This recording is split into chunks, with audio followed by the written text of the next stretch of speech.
Avez-vous déjà rencontré un homme qui voit une petite fillette qui rampe sur le sol et lui propose un mariage? Moi non plus. Apparemment, c'est quelque chose que les hommes ne font tout simplement pas. Imaginez maintenant quelqu'un qui est une autorité religieuse qui propose le mariage à un bébé. Imaginez votre pasteur, ou prêtre, ou rabbin, ou imam, voyant votre fille de 6 mois, et dit « J'ai tellement hâte de l'épouser ». Continueriez-vous à aller dans cette église, cette synagogue, ou cette mosquée? Répondez-moi dans la section des commentaires. Combien de dents votre pasteur, ou prêtre, ou rabbin, ou imam, aura-t-il encore dans sa bouche, s'il suggérait la possibilité d'épouser votre petite fille? Quel genre d'homme voit un bébé et entend les cloches de mariage? Quel genre d'homme entend ga ga ga et pense? Un seul type d'homme. Le genre qui prétend être le dernier prophète du grand Dieu Allah. Ibn Ishaq, page 311. Ibn Ishaq a rapporté que l'apôtre l'a vue, Al-Fadl, alors qu'elle était un bébé, rampant devant lui et dit « Si elle grandit et que je suis encore en vie, je l'épouserai. » Mais il est mort, avant qu'elle ne grandisse. Quelle petite fille chanceuse! Expliquez-nous, comment ce type n'est pas la personne la plus sinistre qui ait jamais marché sur la planète. Mohamed a vu un bébé ramper devant lui, et il dit « Si elle grandit, et que je suis toujours en vie, je vais l'épouser. » Gardez à l'esprit que lorsque Mohamed parle d'une fille qui a grandi, il se réfère à une fille qui atteint l'âge mûr de 6 ans. Cette fille n'a jamais su à quel point elle a eu de la chance.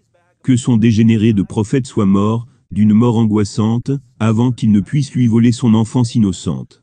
Et aller mourir, faisant d'elle une veuve sans enfant pour le reste de sa vie. Ce qui est exactement ce qu'il fit à Aïcha. Notez le nom entre parenthèses, Al-Fadl. Cela a été ajouté par le traducteur Alfred Guillaume, et c'est apparemment une erreur de sa part. Le bébé fut connu plus tard sous le nom d'Umabib bin Abbas. Al-Fadl était sa mère. Nous le savons, parce que la même histoire est présente dans Musnad Ahmed. Et le bébé est clairement appelé Umabib. Dans l'histoire de At-Tabari, Umabib, le bébé, est sur la liste des personnes à qui Mohamed a proposé le mariage, mais ne fut jamais marié. Qu'est-ce que nos amis musulmans vont dire à ce sujet? Eh bien, c'était une culture différente. À l'époque, il était parfaitement normal de proposer le mariage à un bébé. Peut-être que Mohamed l'a vue et a su qu'elle avait une grande mémoire. Et donc il voulait l'épouser, afin qu'elle puisse conserver des histoires sur lui et être une bénédiction pour la communauté musulmane. Blablabla. Bla bla bla.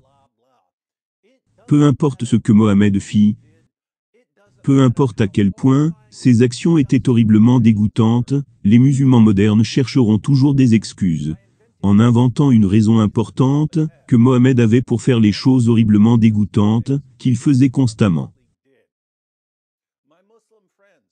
Mes amis musulmans, si votre prophète était merveilleux à tous égards, mais qu'il a fait une chose vraiment atroce, je pourrais comprendre pourquoi vous lui accordez le bénéfice du doute. Mais quand tout ce qu'il faisait n'était que des choses atroces, perverses et violentes, je suis obligé de demander: qu'est-ce qu'un gars doit faire pour vous convaincre d'arrêter de l'appeler le plus grand homme qui ait jamais vécu? Votre prophète que vous considérez comme le plus grand homme qui ait jamais vécu, a proposé le mariage à un bébé. A eu des relations sexuelles avec une fillette de 9 ans. A pris la femme de son propre fils adoptif. A rompu le serment qu'il a fait à ses femmes, qu'il cesserait d'avoir des relations sexuelles avec ses esclaves. Frappait ses femmes. A permis à ses fidèles de payer pour des prostituées. A décapité des centaines de juifs. A torturé un homme pour de l'argent. A ordonné à ses fidèles de tuer toute personne qui quitte sa religion. A tenté à plusieurs reprises de se suicider. A avoué avoir délivré des révélations venant du diable. Se baladait couvert de sperme. A imposé à ses disciples masculins un calendrier strict de rasage de poils pubiens. A embrassé un caillou païen. Et a acheté, possédé, vendu et marchandé des esclaves noirs africains. Et vous appelez cet individu le plus grand homme qui ait jamais vécu? Autant l'appeler le plus grand programmeur informatique qui ait jamais vécu. Ou le plus grand joueur de tennis qui ait jamais vécu. Ou le plus grand navigateur qui ait jamais vécu. Car aucun de ces titres n'a de sens lorsqu'ils sont appliqués à Mohammed. Si vous voulez l'appeler le plus grand pervers sexuel de tous les temps, ou le plus grand trompeur religieux de tous les temps, ou le plus grand destructeur de l'humanité de tous les temps, vous aurez de bons arguments pour votre prophète dans ces domaines. Mais ne l'appelez pas le plus grand homme qui ait jamais vécu, parce que c'est une insulte à tous les autres hommes qui aient jamais vécu. Lorsque vous appelez un pervers violent et égomaniaque le plus grand homme qui ait jamais vécu, vous dites que tout homme qui ait jamais vécu est pire qu'un pervers violent et égomaniaque. Et quand tu insultes de la sorte tous les hommes, au bénéfice du pervers violent et égomaniaque, que tu appelles ton prophète, tu invites une réponse de la part du plus grand moqueur de faux prophètes de tous les temps. Ce serait moi.